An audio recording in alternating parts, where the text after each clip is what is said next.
Zelensky sur le départ, une date pour clore le conflit annoncé. Ce jour, on vous entraîne au cœur des secousses géopolitiques les plus brûlantes de notre époque. L'Ukraine est à la croisée des chemins manifestations grandissantes, révélations de malversations touchant le cercle intime du président, et un conflit qui, selon les spécialistes, pourrait s'éterniser encore bien longtemps. Et puis, l'onde de choc Zelensky aurait-il tourné le dos à sa nation? Va-t-il jeter l'éponge? À quel moment cette tragédie militaire prendra-t-elle fin? Accrochez-vous car ce récit pourrait bien tout changer. Pensez à vous abonner, laissez un pouce en l'air et surtout partagez vos impressions en commentaire. C'est parti! Imaginez un pays en guerre soutenu par des milliards de l'Occident qui luttent non seulement contre un ennemi extérieur mais aussi contre un ennemi intérieur. En Ukraine, l'ambiance est brûlante. Des milliers de citoyens sont descendus dans les rues à Kiev et dans d'autres villes parce qu'une loi a massivement restreint l'indépendance des agences anticorruption NABU et SAP. Ces agences sont le cœur des efforts ukrainiens pour combattre la corruption, un problème qui tourmente le pays depuis des décennies. Mais que s'est-il passé? Le président Zelensky, autrefois célébré comme un porteur d'espoir, a signé une loi qui réduit les pouvoirs de ces agences. Une tempête d'indignation a éclaté. Les protestations, chers amis, ne sont pas seulement un cri contre une seule loi. Elles sont un signe que la confiance en Zelensky s'effrite. Les gens se souviennent des protestations de Maïdan en 2014 qui ont commencé par de petites manifestations et ont finalement déclenché un changement de régime. L'histoire pourrait-elle se répéter? Zelensky a réagi rapidement et a soumis un nouveau projet de loi qui prétendument rétablit l'indépendance des agences anticorruption. Il en a parlé dans son allocution du soir, évoquant un combat contre l'ingérence russe et a même exigé des tests de détecteurs de mensonges pour tous les fonctionnaires ayant accès aux secrets d'État. Écoutez ceci, j'ai ordonné à nos fonctionnaires de présenter le projet de loi à nos partenaires et d'utiliser toutes les capacités d'experts. Il est important que les Ukrainiens réagissent de manière digne à tous les événements. Merci à tous ceux qui luttent et travaillent pour notre pays. Gloire à l'Ukraine. Cela semble héroïque, n'est-ce pas? Mais ici, l'histoire devient vraiment captivante car derrière les coulisses, un scandale bouillonne qui éclipse tout. Les enquêteurs des agences anticorruption ont collecté des preuves pendant des mois révélant un réseau de corruption gigantesque. Un réseau qui atteint le cercle le plus proche de Zelensky. Il ne s'agit pas de petites monnaies amies. Il s'agit de centaines de millions, peut-être même de milliards qui ont disparu dans des canaux obscurs à partir de l'aide occidentale, de vos impôts. Les enquêtes ont révélé un système de pots de vin d'appels d'offres truqués et de soi-disant primes de médiation. Des fonctionnaires, des militaires, même des députés du propre parti de Zelensky, serviteurs du peuple, seraient impliqués. Le nom d'Olexeï Kuznetsov revient sans cesse, un député qui serait au centre de ce réseau. Drones, systèmes de communication, équipements de guerre électronique, tout cela a été acheté à des prix exorbitants, tandis que jusqu'à 30% des sommes ont été reversées sous forme de pots de vin. Et tout cela pendant que les soldats ukrainiens luttent et meurent au front.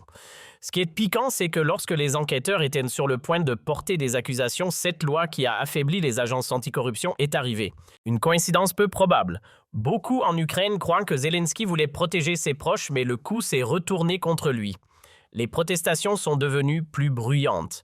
Les médias occidentaux ont repris l'histoire et soudain Zelensky s'est retrouvé sous le feu des critiques non seulement chez lui, mais aussi à l'international. La presse occidentale sonne l'alarme. Le journal néerlandais de Telegraaf écrit sans ambiguïté « Zelensky doit partir ». Il le qualifie depuis peu comme un problème pour l'Ukraine car son attaque contre les agences anticorruption offre un cadeau à la Russie et aux opposants de l'aide militaire occidentale. Même le New York Times rapporte des protestations sans précédent en Ukraine et établit des parallèles avec les événements de Maïdan. Amis, que nous dit cela? L'homme qui était autrefois célébré comme un héros pour avoir sauvé l'Ukraine de la destruction est maintenant comparé à des prédécesseurs corrompus. Est-ce que juste ou est-ce une tentative de l'Occident de déstabiliser l'Ukraine pour faire avancer ses propres intérêts? Partagez votre opinion dans les commentaires. L'Union européenne et les États-Unis exercent une pression, pas d'aide financière sans état de droit. C'est un message clair. Zelensky a fait marche arrière.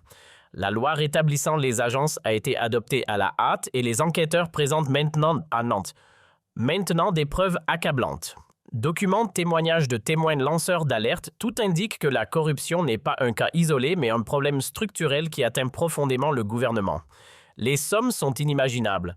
Rien que pour l'achat de drones, des centaines de millions d'euros auraient été détournés. Si l'on inclut les autres contrats pour les véhicules ou les systèmes de communication, on parle de dommages se chiffrant en milliards de l'argent provenant des budgets européens et américains destinés à la guerre, mais qui a disparu dans des poches privées.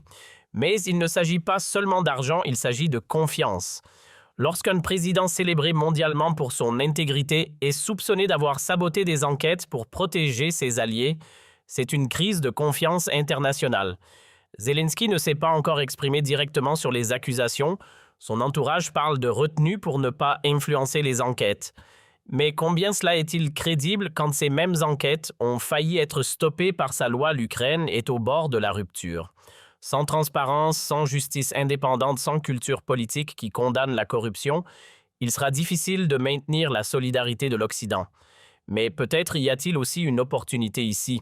Les protestations montrent que la société ukrainienne ne veut plus de magouilles. Les jeunes qui ont tout perdu dans la guerre exigeant la justice. La question est, Zelensky saisira-t-il cette chance ou deviendra-t-il le symbole de l'échec d'une nation entière passant à la guerre elle-même? Quand cet enfer prendra-t-il fin? En Ukraine, on parle de l'évolution de la guerre et il y a de nouveaux développements.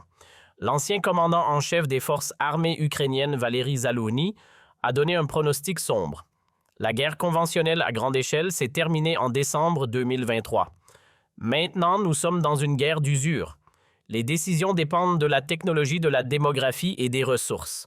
Sans certaines mesures, la guerre pourrait encore durer 9 ans jusqu'en 2034. 9 ans, amis. Pouvez-vous imaginer cela? Zaluzhny ajoute, la ligne de front sert maintenant principalement à tuer. Plus on tue, mieux c'est. Terrifiante, n'est-ce pas? Il critique aussi l'organisation du traité de l'Atlantique Nord. Les armes modernes seules ne vaincront pas la Russie. Moscou observe l'Occident de près, en particulier l'Allemagne, où le gouvernement fédéral planifie des acquisitions militaires plus rapides. Du côté russe, il y a aussi des réactions. Maria Zakharova, porte-parole du ministère des Affaires étrangères russe, a déclaré que la rhétorique agressive du chancelier Scholz et la militarisation accélérée de l'Allemagne sont préoccupantes surtout pour les citoyens allemands. La Russie elle-même renforce les contrôles dans ses ports, notamment à Ust-Luga, sur la Baltique, après de mystérieuses explosions sur des pétroliers. Chaque navire a désormais besoin d'une autorisation du Service fédéral de sécurité. Cela montre que la guerre a déjà pris des dimensions mondiales et les tensions montent. Pendant ce temps, un crash aérien secoue la Russie. Dans la région de l'Amour, un Antonov 24 s'est écrasé, tuant 49 personnes. L'épave a été retrouvée sur une pente montagneuse. Les causes restent floues, erreur de pilotage ou défaut technique. L'avion avait presque 50 ans, mais était prétendument autorisé à voler jusqu'en 2036. Pourquoi utilise-t-on des appareils aussi vieux? Le président azerbaïdjanais Aliyev a exprimé ses condoléances, mais a accusé la Russie de dissimuler les causes d'un autre crash. La région est en deuil et les questions sur la sécurité s'accumulent. C'est tout pour aujourd'hui. Restez en bonne santé, restez informés et passez une belle journée. N'oubliez pas de vous abonner à la chaîne et de laisser un j'aime. À bientôt!